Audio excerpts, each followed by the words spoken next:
Microsoft unveiled the next Xbox, the Xbox One. Yep, Microsoft's third Xbox is going to officially be called the Xbox One.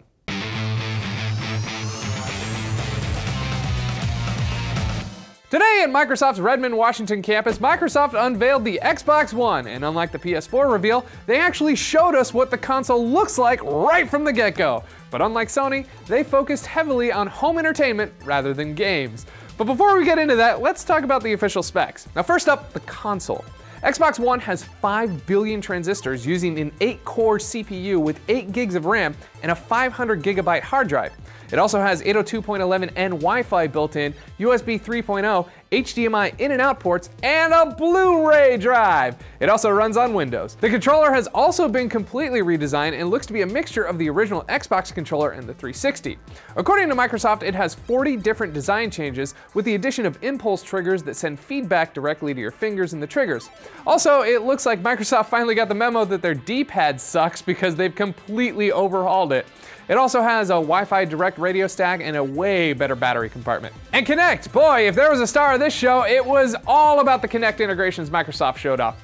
For starters, the entire sensor was redesigned. It now has a 1080p camera capable of outputting 30 frames per second of video. The camera also has a wider field of view and can now see more joints, understand how they rotate, weight transfer, balance, and creepiest of all, it can measure your heartbeat. Also, Smart Glass is back and can be used as a remote control for Xbox One. Everything, including the controllers and Smart Glass, interacts seamlessly and instantly with Kinect. Now, let's shift to the bulk of the conference. Games! No, I'm just kidding. The conference was all about hammering home that Xbox One will be the centerpiece of your home entertainment system. Walk into a room, sit in front of the TV, shout Xbox on, and Xbox One turns on. It uses Kinect to see who's there, recognizes you, instantly loads up your profile and everything you were doing last at the exact spot you left off at. You can even watch live TV from the console, or if you're into multitasking, you can do things like surf the web or Skype while playing games or watching TV using Snap Mode. It even has voice and gesture controlled channel guides.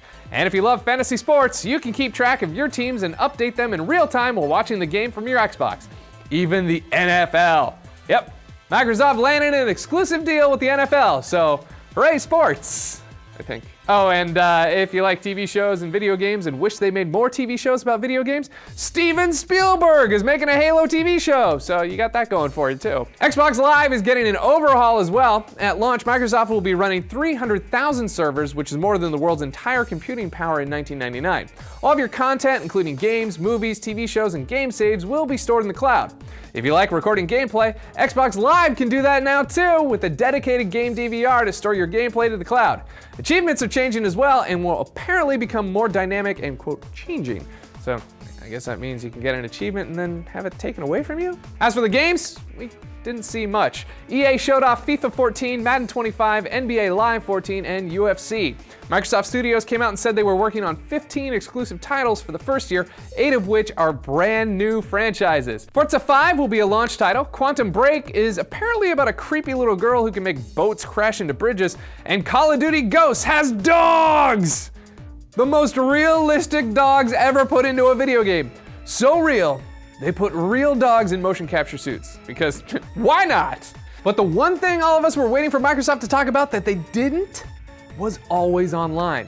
Not a single word was uttered. So who knows, maybe they ditched it or just waiting for E3 to drop that bombshell. And speaking of waiting, much like Sony and the PS4, no price or date was announced other than the vague, available later this year. I'm excited though. And in true Xbox One fashion, and by true Xbox One, I mean the original Xbox from the early aughts, the new Xbox One is huge. It's a massive black box, which leads me to believe Sony, who didn't show off their console, save for a few shots in a teaser trailer, might have a similarly sized monstrosity on their hands. We'll find out in 19 days at E3. So what do you think of the Xbox One? Will Microsoft win the console wars and the living room with its ambitious machine?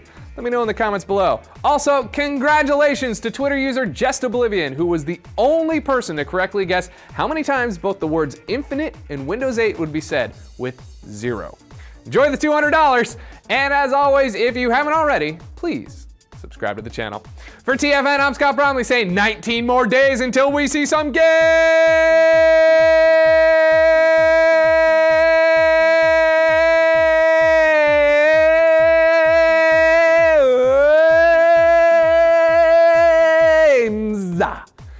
Games.